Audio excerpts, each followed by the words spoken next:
Kemerdekaan Republik Indonesia ke-77 serta silaturahim wali santri Pondok Pesantren Al-Fatah sekaligus yang akan memandu doa kita pada kesempatan malam yang berbahagia ini. Kepada guru kami Kiai Haji Imdadun Nasib SAG Al-Hafidh, waktu dan tempat kami persilahkan. Kami mohon hadirin sejenak untuk berdiri sejenak. Tola'al badru alaina insaniyati wada wajaba syukru alaina maka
Assalamualaikum warahmatullahi wabarakatuh. Waalaikumsalam warahmatullahi wabarakatuh.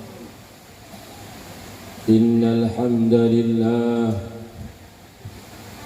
nasta'inuhu wa nastaghfiruh wa nu'minu bihi wa natawakkalu alayhi ونعوذ به من شرور أنفسنا ومن سيئات أعمالنا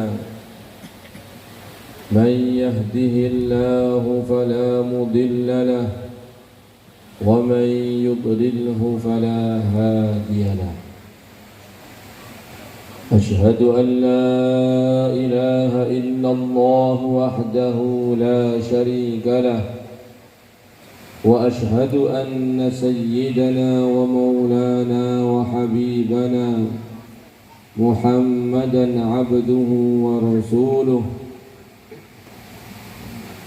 اللهم صل وسلم وبارك على سيدنا محمد وعلى آل سيدنا محمد كما صليت وسلمت وباركت على سيدنا إبراهيم وعلى آل سيدنا إبراهيم في العالمين إنك حميد مجيد.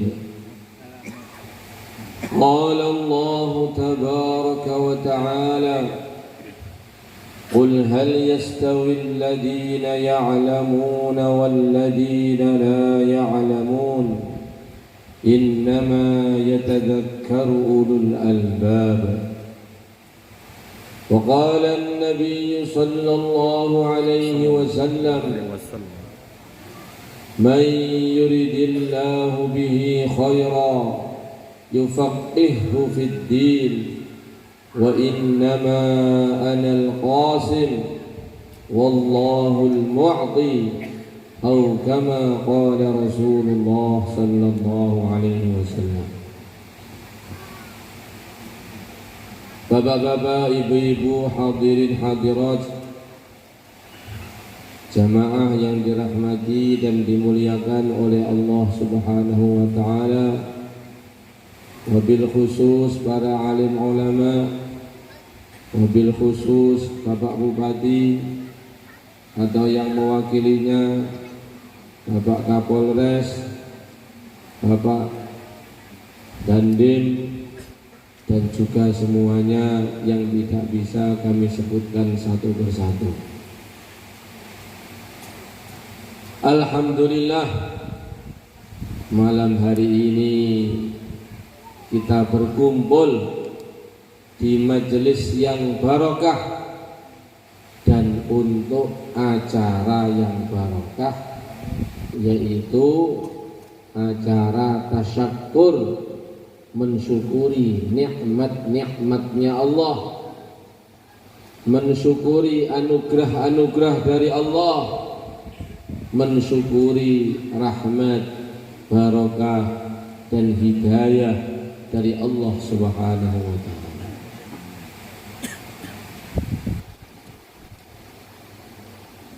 Bapak-bapak, ibu-ibu, hadirin hadirat yang dirahmati dan dimuliakan oleh Allah Subhanahu wa taala. Allah yang Maha Rahman, Allah yang Maha Rahim berjanji bahwa orang itu kalau bersyukur akan ditambah-tambahkan untuknya rahmatnya Allah dan kebaikan-kebaikan dari Allah. La in syakartum la azidannakum. Sebaliknya, kalau orang itu tidak bersyukur, maka justru nikmat yang tadinya diberikan oleh Allah bisa-bisa dicabut, hilang dari dirinya. Jadi termasuk malam hari ini disediakan untuk saya kursi kebesaran. Maksudnya kursinya ukurannya kebesaran. Bersyukur, alhamdulillah kok diberi kursi kebesaran. Ini kalau saya ke belakang tenggelam nanti saya. Makanya saya duduknya di depan seperti ini, karena duduk di atas kursi kebesaran, kursi yang ukurannya kebesaran. Masya Allah. Jadi diceritakan, dua orang telah datang kepada Nabi Musa alaihi salatu wassalam. Orang yang pertama kelihatan bersih, kelihatan rapi, kelihatan makmur, kelihatan bahagia. Ternyata dia itu orang yang selalu bersyukur kepada Allah. Maka dia datang kepada Nabi Musa alaihi salatu wassalam sambil tangannya itu memegang gelas yang berisi air putih.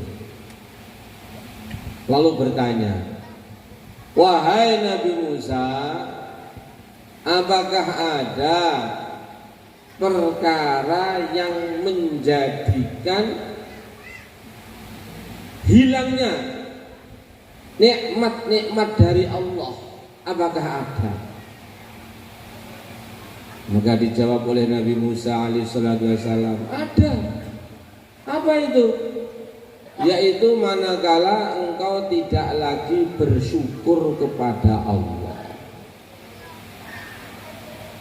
Maka orang yang bertanya ini, yang di dalam keseluruhan hidupnya dia itu selalu bersyukur kepada Allah, mendengar jawaban Nabi Musa itu heran. Bagaimana mungkin orang kok tidak bersyukur kepada Allah? Bagaimana mungkin? sedangkan dia hidup karena nikmatnya Allah.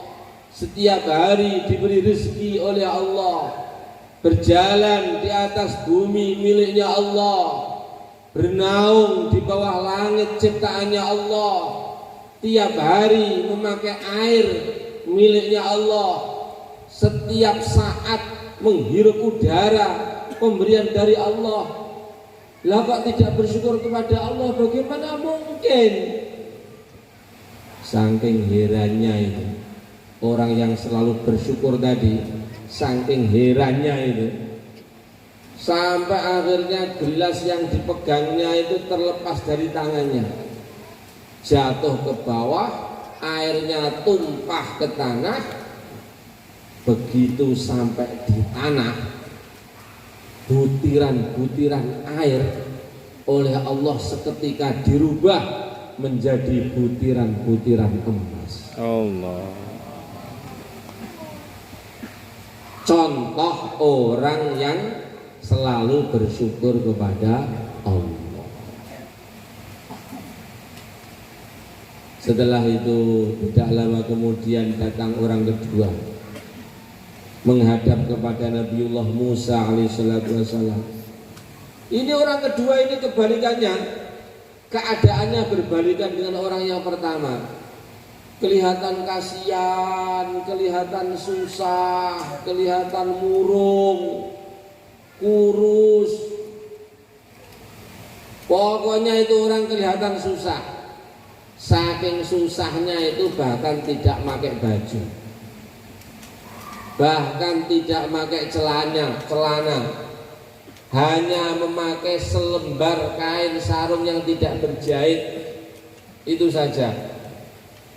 Dan rupanya ini orang ternyata orang yang ngeluh terus, tidak pernah bersyukur, kerjaannya mengeluh.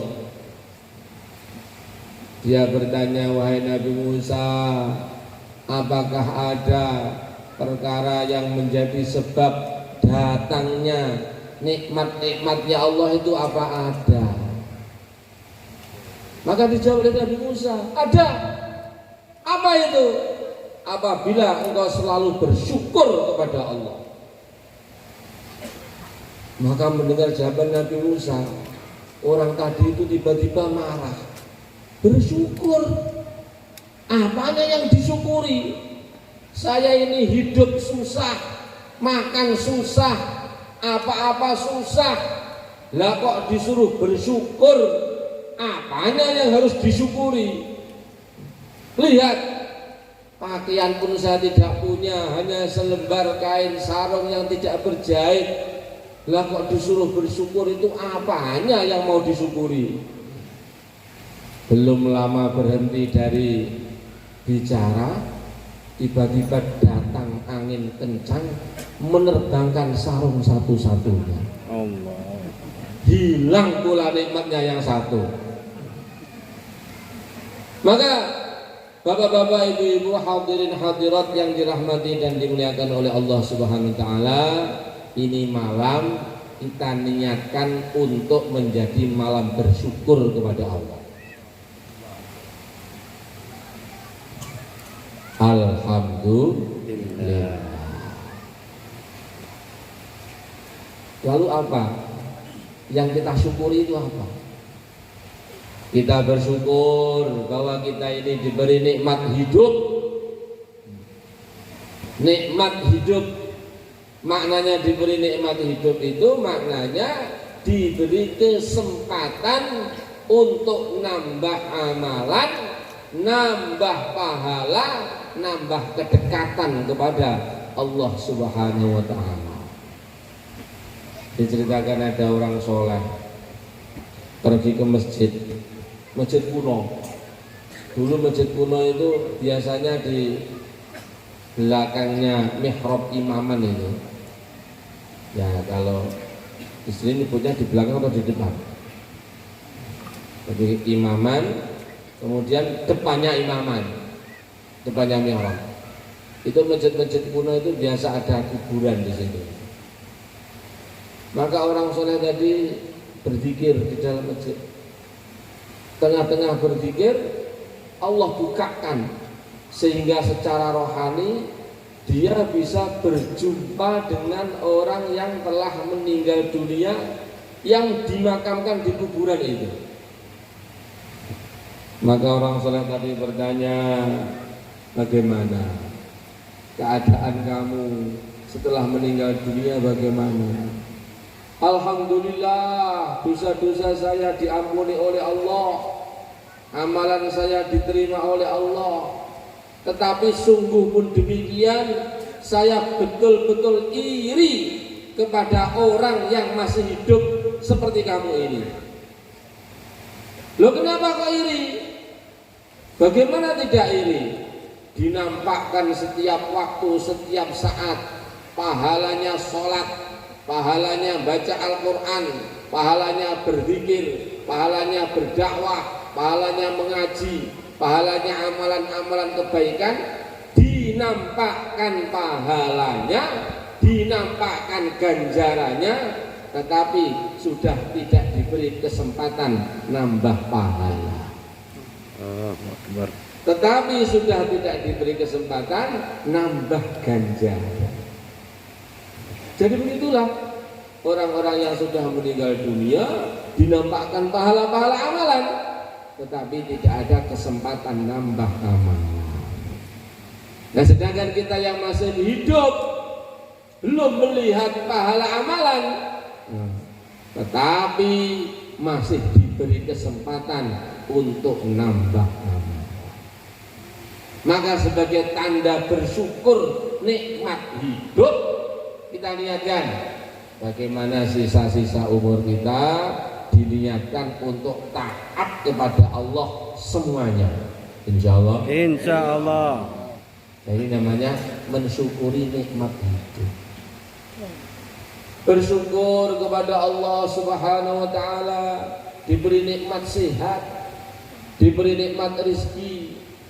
Bersyukur kepada Allah Subhanahu wa Ta'ala, diberi nikmat waktu, termasuk secara istimewa bersyukur kepada Allah Subhanahu wa Ta'ala malam hari ini, malam 17 Agustus, kita syukuri, mensyukuri nikmat kemerdekaan Negara Kesatuan Republik Indonesia. Masya Allah, karena Indonesia itu dari dulu mayoritas penduduknya adalah Muslim, orang-orang Islam, maka demikian pula yang paling banyak berjuang sehingga sampai merdeka itu juga orang-orang Islam. Maka kebanyakan pahlawan itu mayoritas adalah orang-orang Islam. Ada Imam Bonjol di daerah Minang sana, ada Pangeran Diponegoro, ada di Jawa, ada Hadratus Syekh Kiai Haji Hasyim Asy'ari, pendiri Nahdlatul Ulama, ada Kiai Haji Ahmad Dahlan, pendiri tokoh-tokoh agama yang sekaligus pahlawan nasional. Kadangkala kita itu mendengar kalimat yang menjengkelkan, kalimat yang menjengkelkan dari orang yang hatinya itu kotor, hatinya itu dipenuhi kebencian kepada agama, kebencian kepada Islam. Antara lain ada yang mengatakan itu berpakaian pakai jubah, pakai serban, itu pakaiannya teroris, itu pakaiannya Islam radikal. Loh, bagaimana kamu bisa berbicara seperti itu? Imam Bonjol itu dimanapun potretnya, gambarnya itu pakai jubah, pakai serban, pahlawan nasional, panglima perang melawan penjajahan, Pangeran Diponegoro Ada enggak gambar Pangeran Diponegoro pakai celana jin, ada enggak? Atau pakai kaos oblong, ada enggak? Enggak ada. Pakai jubah, pakai serban. Hadratus Syekh Kiai Hasyim Asy'ari pakai jubah, pakai serban. Kiai Haji Ahmad Dahlan pakai jubah, pakai serban. Jadi sebenarnya jubah dan serban itu adalah pakaiannya pahlawan nasional. Maka jangan heran nanti kalau misalnya datang ke sini Bapak Kapolres pakai jubah, pakai serban, pakai Pak Dandim pakai jubah, pakai serban. Karena mengapa? Ini sebagai kecintaan kepada pakaiannya pahlawan nasional. Masya Allah, kita syukuri nikmat merdeka ini. Karena dengan nikmat merdeka ini akhirnya banyak kemudahan kita hidup di negeri kesatuan Republik Indonesia yang tercinta ini, termasuk di dalam urusan-urusan yang ada kaitannya dengan agama. Kemudian bapak-bapak, ibu-ibu, hadirin hadirat yang dirahmati dan dimuliakan oleh Allah Subhanahu wa taala, secara khusus lagi kita bersyukur bahwa alhamdulillah di kampung ini, kamu ngapain namanya? Air Molek 2. Di kampung Air Molek 2 ini, Masya Allah, alhamdulillah sudah 4 tahun berjalan, dirintis dan berjalan pondok pesantren Al-Fatah, di mana di dalam pondok pesantren ini sebagaimana tadi sudah diterangkan, ada kegiatan ibadah, ada kegiatan mengaji Al-Quran, ada kegiatan mengaji kitab-kitab kuning, pelajaran-pelajaran agama, fikih, tauhid, tajwid, hadis, tafsir, ilmu nahwu, ilmu shorof dan yang lain-lain. Selain itu ada program pendidikan akhlak kepribadian, ada program zikir ibadah, ada program dakwah, yang mana semuanya ini kita cita-citakan semoga siapapun yang belajar di tempat ini oleh Allah dijadikan menjadi orang-orang yang soleh, orang-orang yang bertakwa. Amin. Wa man yattaqillaha yaj'al lahu makhraja wa yarzuqhu min haitsu la yahtasib. Karena ada begitu banyak janji mengenai orang itu kalau punya sifat takwa. Wa may yattaqillaha yaj'al lahu makhraja. Yang pertama antara lain, orang itu kalau menjadi orang yang bertakwa, yaj'al lahu makhraja. Semua masalahnya, semua kesulitannya, semua problemnya Allah datangkan untuknya makhraja. Allah datangkan untuknya jalan keluar, Allah datangkan untuknya solusi. Ada masalah ini, ada jalan keluarnya. Ada masalah itu, ada jalan keluarnya. Jadi dunia itu memang tempat orang punya masalah. Belum kawin punya masalah, masalahnya ingin kawin. Sudah kawin tambah masalah, tadinya 1 orang jadi tambah 2 orang. Ingin punya masalah, ingin punya anak. Sudah punya anak tambah masalah lagi. Jadi memang di dunia itu oleh Allah semua orang itu dikasih masalah. Orang miskin punya masalah, orang kaya punya masalah, rakyat punya masalah, pejabat punya masalah, di kota punya masalah, di desa punya masalah. Siapapun hidup di dunia memang oleh Allah dikasih masalah. Mungkin satu-satunya orang yang di dunia tidak pernah punya masalah hanya orang gila saja. Makanya pagi-pagi senyum-senyum, sore senyum-senyum, mandi ya senyum-senyum, tidak mandi ya senyum-senyum, gila. Makan ya senyum-senyum, tidak makan ya senyum-senyum, gila.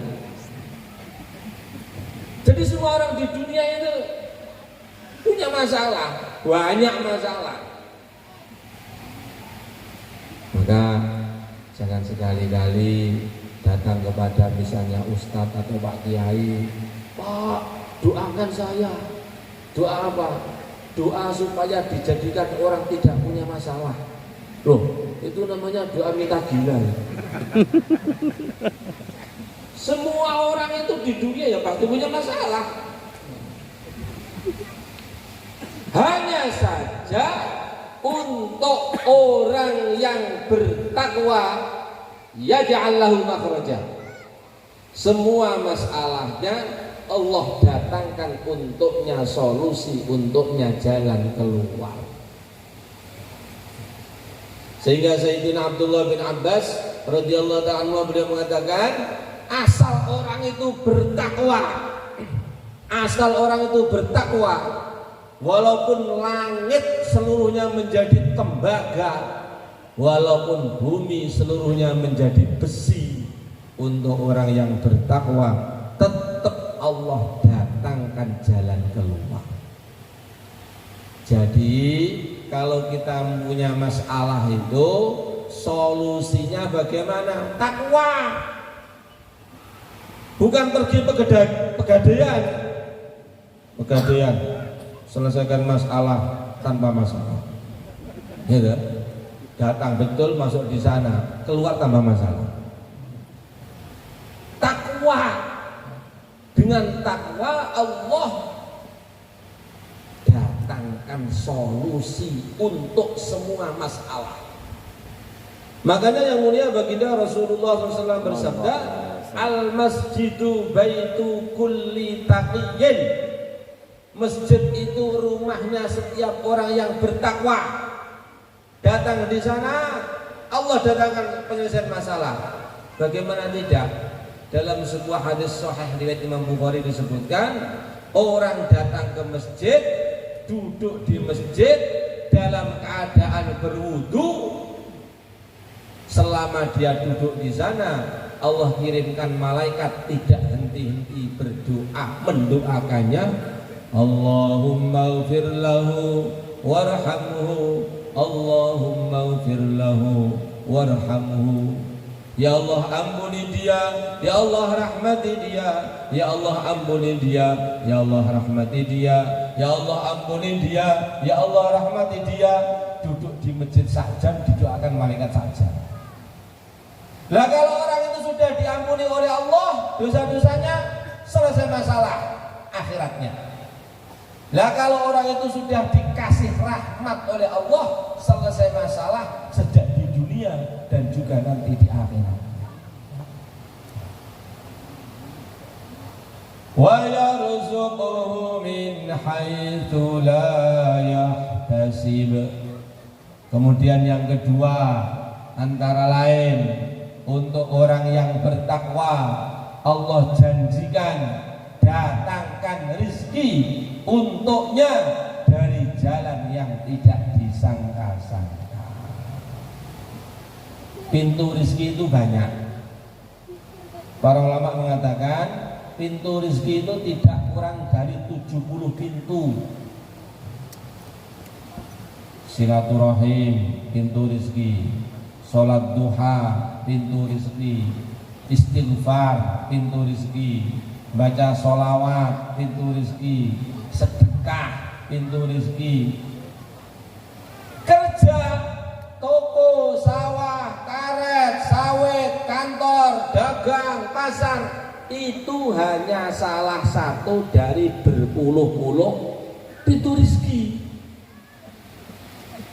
Maka kalau kita itu kok sampai meyakini, kalau saya tidak pergi ke ladang, saya tidak dapat rizki, berarti itu maknanya kamu itu buka satu pintu, nutup banyak pintu. Kalau saya tidak pergi ke kantor, saya tidak dapat rizki, itu sama dengan kamu buka satu pintu, menutup berpuluh-puluh pintu rizki. Pintu rizki itu banyak. Maka jangan sampai kita itu punya kefahaman dan keyakinan yang rusak. Ini cerita nyata ya. Ini cerita nyata. Disebutkan bahwa orang itu kalau sedekah itu Allah kirimkan malaikat untuknya, Allahumma a'ti munfiqan khalafa wa a'ti mumsikan talafa. Ya Allah, yang rajin sedekah, yang pemurah berikan kelonggaran, yang bakhil berikan kesempitan. Yang doakan malaikat. Maka ini cerita nyata. Di Jawa itu ada seorang ulama, anaknya itu banyak, anaknya itu 8 orang. Setiap lahir anak, baik laki-laki maupun perempuan, dipotongkan kambing masing-masing, setiap anak itu 7 ekor untuk akikoh. Padahal dalam tuntunan fikih itu untuk akikah itu anak perempuan cukup 1 ekor, anak laki-laki cukup 2 ekor. Tapi ulama ini setiap anaknya dipotongkan kambing sampai 7 ekor. Maka seorang itu bertanya, Pak Kiai, kenapa seperti itu? Bukankah tuntunannya kalau anaknya perempuan cukup 1 ekor? Kalau laki-laki cukup 2 ekor, ini kok 7 ekor, kenapa ini? Saya ini sedekah untuk anak-anak saya. Saya ini belajar pemurah, saya niatkan untuk anak-anak saya, supaya anak-anak saya dimurahi oleh Allah. Lah kok sekarang betul 8 orang anaknya itu kaya ilmu, kaya santri, kaya rezeki. Allah. Ada salah satu anaknya itu punya kuda itu lebih 200 ekor. Allah. Padahal satu kuda itu ada yang harganya 1 M. Allah. Dia melihatkan Allah Subhanahu Wa Taala. Jadi kita itu jangan ada pikir, pokoknya kalau tidak dari toko saya tidak makan, tidak dapat rezeki. Itu namanya kamu nyempitkan untuk kamu sendiri. Nutup buka satu pintu, nutup banyak pintu yang lain. Wa may yattaqillaha yaj'al lahu makhraja wa yarzuqhu min haitsu la yahtasib. Dan di antara pintu-pintu rizki itulah pintu takwa.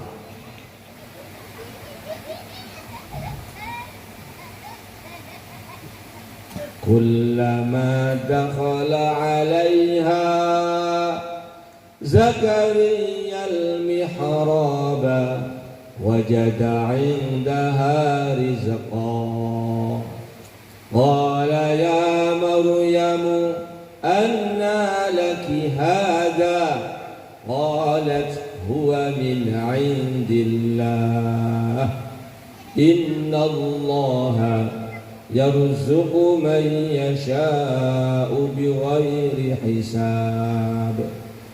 Dulu ada seorang wanita sangat solehah, mondok ngaji di pesantren, mondok di tempatnya Nabi Zakaria alaihissalatu wassalam.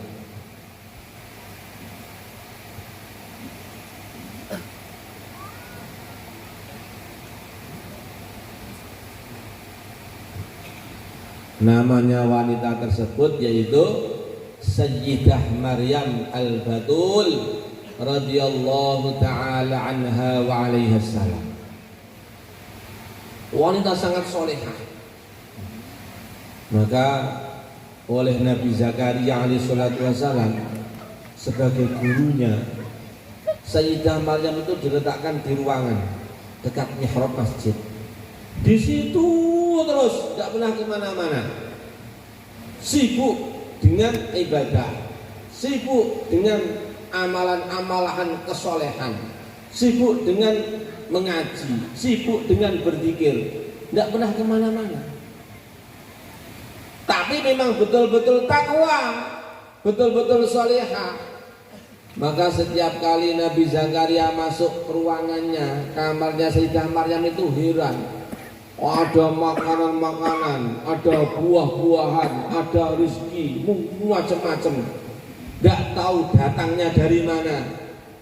Anna lagi hada, wahai Maryam, ini dari mana ini? Kok ada macam-macam makanan, rezeki, buah-buahan, bahkan buah yang tidak pada musimnya. Maka dijawab, ini semuanya didatangkan langsung oleh Allah dari jalan yang tidak disangka. Allah. Maka berkata para ulama, orang itu kalau betul-betul takwa, walaupun tidak kemana-mana, bisa-bisa Allah datangkan rezeki dari mana-mana. Sebaliknya, kalau tidak ada takwa, walaupun sudah pergi kemana-mana, bisa-bisa rezekinya tidak datang dari mana-mana. Maka takwa itu salah satu pintu rezeki. Wa may yattaqillaha yaj'al lahu min amrihi yusra. Barang siapa bertakwa kepada Allah, urusan-urusannya dimudahkan oleh Allah. Wa may yattaqillaha yukaffir anhu sayyi'atihi wa yu'zim lahu ajra. Barang siapa bertakwa kepada Allah, Allah ampuni dosa-dosanya dan Allah agungkan untuknya pahalanya. Wattaqullaha wa yu'allimukumullah. Bertakwalah kepada Allah, Allah ajarkan untukmu ilmu langsung dari Allah. Jadi maknanya orang itu urusan dunia, urusan akhirat, urusan ngaji beres kalau dalam dirinya ada sifat takwa. Nah, itulah antara lain maksud utama di sini didirikan Pondok Pesantren Al-Fatah yang 24 jam ke program-programnya adalah program-program untuk membentuk, mencetak sebanyak-banyaknya orang yang takwa. Maka bapak-bapak, ibu-ibu, hadirin hadirat yang dirahmati dan dimuliakan oleh Allah Subhanahu wa taala, beruntunglah apabila antum semuanya punya anak-anak yang menjadi orang-orang yang bertakwa. Beruntunglah orang yang punya anak-anak ngaji di pesantren, belajar ngaji Al-Quran, belajar ngaji kitab-kitab. Masya Allah, nanti akan datang kita semuanya itu pergi ke mahsyar. Mulai Nabi Adam sampai manusia yang terakhir dikumpul jadi satu di padang mahsyar. Disebutkan pada waktu itu matahari didekatkan, manusia kepanasan, banjir keringat, lari ke sana, lari ke sini, mencari saudaranya, mencari anaknya, minta tolong kepada siapa saja yang kira-kira bisa nolong. Begitu ketemu anaknya, wahai anakku, ini kami ayah dan ibumu, tolonglah kami berdua ini. Dulu di dunia kami sudah habis-habisan mikirkan dan membiayai kamu. Masuk SD favorit, lalu SMP favorit, lalu SMA favorit, lalu perguruan tinggi favorit, lalu S1, S2, S3, lalu jadi pejabat, lalu jadi menteri, lalu jadi raja. Waktunya sekarang engkau menolong kami. Maka anaknya tadi mengatakan, maafkan ayah, maafkan ibu. Saya sendiri juga bingung menghadapi keadaan di mahsyar ini. Tidak bisa saya nolong engkau wahai ayah dan ibuku.